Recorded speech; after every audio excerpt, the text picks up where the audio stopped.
예레미야 30장 12절부터 24절 말씀. 여호와께서 이와 같이 말씀하시니라. 내 상처는 고칠 수 없고 내 부상은 중하도다. 내 송사를 처리할 재판관이 없고 내 상처에는 약도 없고 처방도 없도다.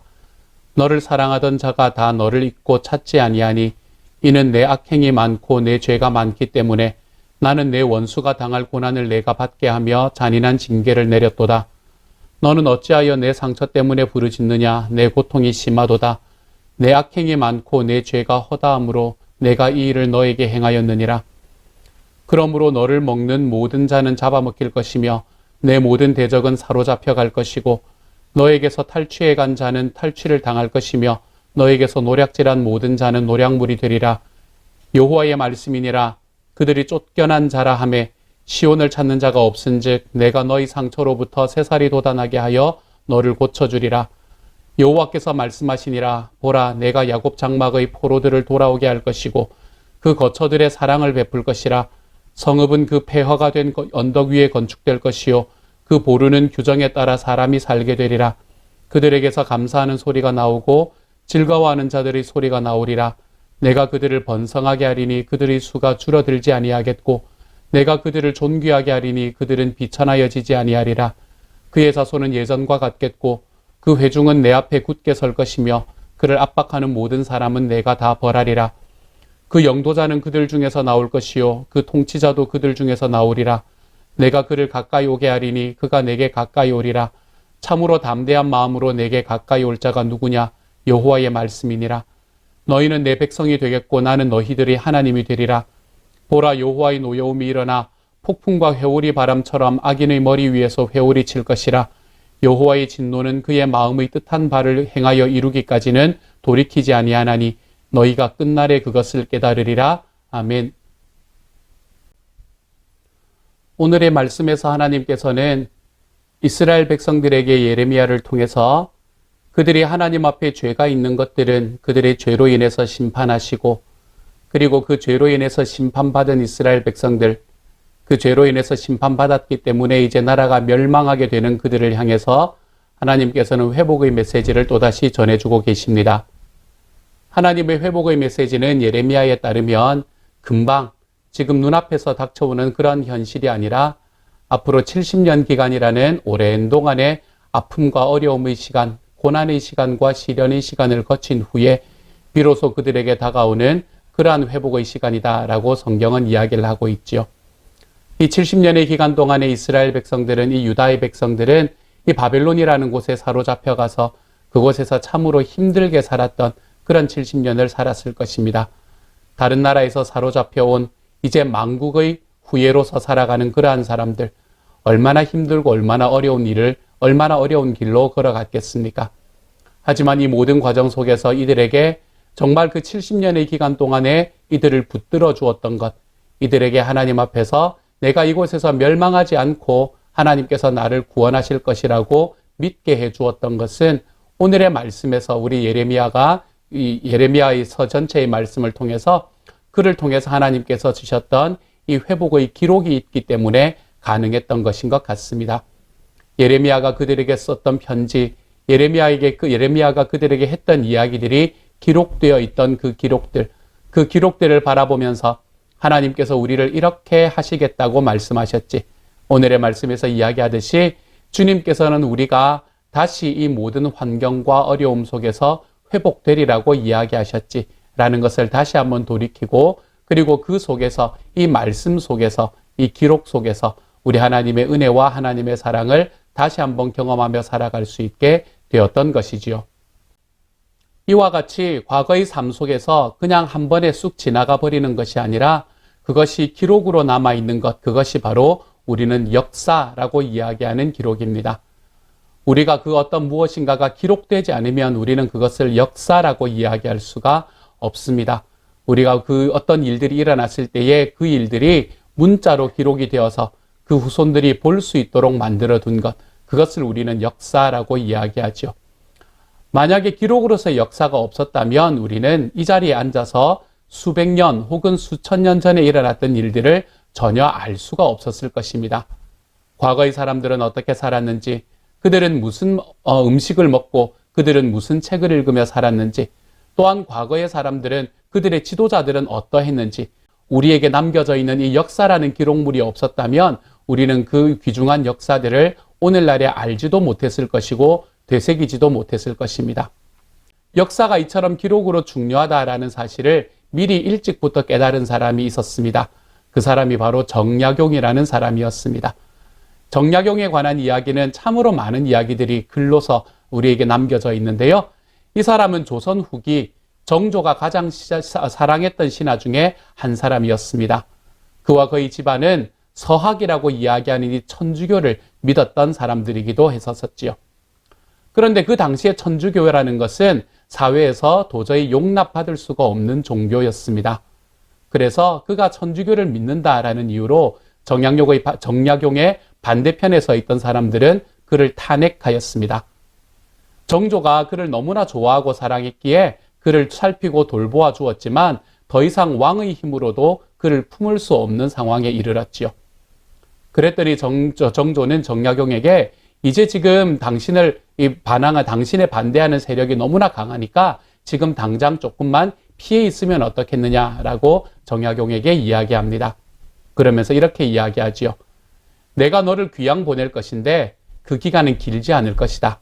곧 다시 부를 테니 잠깐만 가 있거라 라고 이야기를 하죠. 그런데 그가 귀양을 떠난 상황 속에서 정조가 그만 세상을 떠나고 맙니다. 그러자 이 사람은 이 정조를 반대하던 세력, 그때 당시에 정순왕후라는 이 왕후의 세력이었거든요. 이 세력이 자기 세상을 만난 듯이 설치기 시작했지요. 자기를 인정해주는 왕이었던 이 정조가 죽자 정약용은 돌아올 길이 없었습니다. 그와 함께 있었던 모든 가족들은 다 폐족으로 몰려서 더 이상 벼슬 길에도 나아가지 못하게 되었지요. 이렇게 잠깐만 있다가 오라라고 이야기를 하면서 보냈던 귀양 생활, 그 귀양 생활이 18년이나 지속이 되었습니다. 정조가 죽고 난 후에 18년 동안의 귀양 생활을 하면서 정약용은 그곳에서 무엇을 했을까요? 정약용이라는 사람은 그곳에서 500여 권이나 되는 책을 기록하기 시작했습니다. 기록에 의하면 그가 책을 쓰느라 얼마나 오랫동안 앉아 있었던지 그의 양쪽 복숭아뼈에 구멍이 3번이나 뚫렸다라고 이야기를 합니다. 왜 이렇게 몸을 아끼지 않고 그가 이 기록하는 데 집중했을까요? 그가 아들에게 보낸 서신, 이 정약용의 아들에게 보낸 서신을 보면 이렇게 기록을 하고 있는 그의 마음이 너무나 잘 드러나 있습니다. 그는 이렇게 씁니다.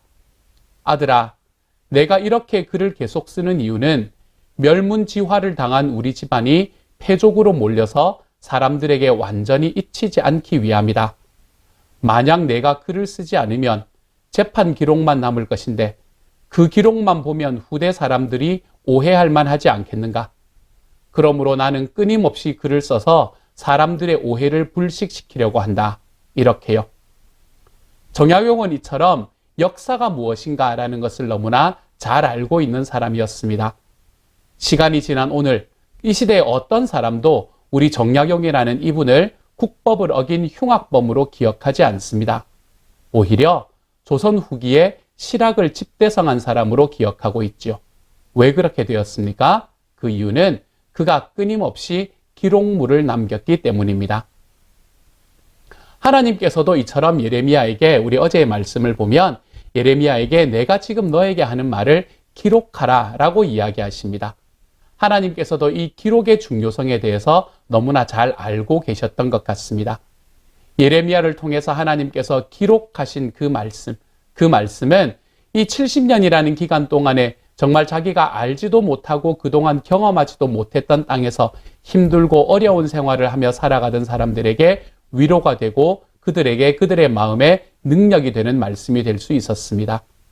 이 예레미야라는 사람이 하나님의 말씀을 받아서 그의 글을 기록했기 때문에 이 글을 통해서 이 유다의 많은 백성들, 특별히 바벨론에 사로잡혀서 힘들고 어려운 삶에 있었던 사람들의 마음에 위로를 줄 수가 있었던 것이지요. 이처럼 우리들의 삶에 있는 이 기록이라는 것은 우리 자신에게 또한 우리와 함께 살아가는 사람들에게 위로와 회복을 주는 통로가 되기도 합니다. 그래서 하나님께서는 이 예레미야를 통해서 내가 너희를 다시 회복시킬 거다. 내가 너희를 회복시킬 뿐만이 아니라 너희가 그 땅에서 영원히 살도록 만들지 않고 내가 거기에서 너희가 다시 돌아와서 이 땅에서 나를 섬길 수 있게 만들 것이다 라고 하나님께서 그들에게 약속하고 계시는 것이죠. 이러한 하나님의 약속의 말씀이 없었다면 이스라엘 백성들은 그 바벨론 포로 생활 70년을 이겨내지 못했을 것이고, 또한 수천 년 후를 살아가는 우리는 이때 당시에 이 유다 백성들에게 하나님께서 어떠한 위로와 어떠한 회복을 주셨는지를 알지도 못하는 삶을 살아갈 수밖에 없었을 것입니다. 이처럼 하나님께서는 우리에게 하나님의 위로가 되는 말씀을 계속해서 써주십니다. 이렇게 하나님께서 우리에게 주시는 위로의 말씀은 우리 구약 성경과 신약 성경을 통해서 우리에게 언제나 잘 드러나 있습니다. 특별히 신약의 말씀을 통해서 예수님께서 이 땅에서 살아가시고 그분께서 이 땅에서 살아가시는 과정 속에 어떠한 삶을 사셨는가라는 것을 너무나 분명하게 적어주심으로 인해서 우리가 그것을 바라봄으로, 우리가 그것을 읽음으로 인해 하나님께서 우리들에게 주신 하나님의 은혜와 하나님의 사랑의 크기와 깊이를 우리는 경험할 수 있게 되는 것이죠. 이처럼 하나님의 기록의 이 말씀을 통해서 우리는 하나님의 능력을 깨달을 수 있게 됩니다. 또한 우리는 이 기록을 통해서 우리의 역사를 남길 수 있기도 하지요. 우리 교회는 큐티하는 교회가 점점 되어져 가고 있는 것 같습니다. 큐티를 통해서 하나님의 말씀을 읽고 하나님의 말씀이 나에게 오늘 무엇이라고 이야기하는지에 대한 그 말씀을 듣고 그대로 살아보려는 노력이 우리들의 삶 속에 있는 것이 요즘에 눈에 더 잘 보이기 때문이에요. 그런데 이렇게 하나님께서 나에게 주시는 말씀을 한번 기록해 볼 수 있는 자리까지 걸어가 볼 수 있었으면 좋겠습니다. 하나님께서 나에게 오늘 베풀어 주신 말씀을 한번 기록해 볼 때 그 기록은 우리의 역사가 됩니다. 그렇게 기록된 우리의 역사, 하나님과 함께 걸어갔던 우리 신앙의 역사가 그 기록을 읽는 모든 이들에게, 그 기록을 바라보는 모든 이들에게 하나님께서 어떻게 나의 삶에 역사하셨는가를 보여주는 통로가 될 수 있게 되는 것이죠. 저는 저와 여러분이 이처럼 하나님 앞에 신앙일기, 어떤 분들은 이걸 영성일기라고 이야기를 하더라고요. 영성일기를 한번 써볼 수 있는 자리로 들어가 볼 수 있으면 좋겠습니다. 저도 참 어렵습니다. 글을 쓴다는 것, 매일매일 일기를 쓴다는 것이 저에게도 참 쉽지 않은 일입니다. 하지만 내가 지금 기록한 것이 하나님의 은혜의 역사가 되어 나와 함께 살아가는 사람들과 나의 후대에 함께 있는 사람들에게 역사로 남게 될 것이다. 우리가 그것을 한번 기억해보며 정말 정약용이라는 사람이 그가 살아 생전에 남겼던 그 기록으로 인해서 우리에게 너무나 위대한 실학자로 이름을 남겼던 것처럼 이 예레미야가 하나님의 말씀을 기록한 것으로 인해서 그의 메시지를 바라보며 당시의 유대 백성들이 하나님 앞에 위로와 회복의 능력을 얻을 수 있었던 것처럼 저와 여러분의 삶도 우리들의 삶에 역사하시는 하나님을 기록하는 그 기록을 통해서 저와 여러분의 삶의 개인적인 역사가 우리 모든 이들의 삶 속에 하나님의 위로와 하나님의 능력을 전할 수 있는 곳까지 한번 걸어가 볼 수 있었으면 좋겠습니다. 한번 시도해 보는 것 정말 괜찮은 일인 것 같습니다. 우리의 영성일기, 나의 오늘 큐티의 말씀을 한번 적어보는 것, 저와 여러분이 그 자리까지 한번 걸어가 보아서 좀 불편한 일이지요. 그래서 나의 지금 현재의 삶이 기록을 통해서 역사가 되고 그 역사가 하나님의 능력 안에서 나와 나의 이웃과 나의 후손들에게 하나님의 위로와 사랑을 전하는 사람들이 되는 길로 한 번쯤 걸어가 보시는 그러한 마음이 한번 생겨나 보시는 하나님의 사람들이 되어갔으면 좋겠습니다. 이 시간 같이 한번 기도하도록 하지요. 사랑하는 하나님 감사합니다. 예레미야가 글을 기록했기 때문에 백성들에게 위로를 주었고 정약용이 자기의 글을 기록했기 때문에 그가 위대한 실학자로 우리에게 알려질 수 있었던 것처럼 사랑하는 하나님, 우리의 삶에 베푸시는 그 하나님의 은혜의 순간을 우리가 글로 한번 기록해 볼 수 있는 곳까지 걸어가 볼 수 있게 주님 도와주옵소서. 그래서 나의 기록이 역사가 되어 그것과 함께하는 모든 이들에게, 그것을 읽는 모든 이들에게 하나님의 놀라운 사랑의 통로가 되어가 볼 수 있는 하나님의 사람들이 다 될 수 있도록 주여 도와주옵소서. 모든 말씀 우리 주님 예수님 이름으로 기도드립니다. 아멘.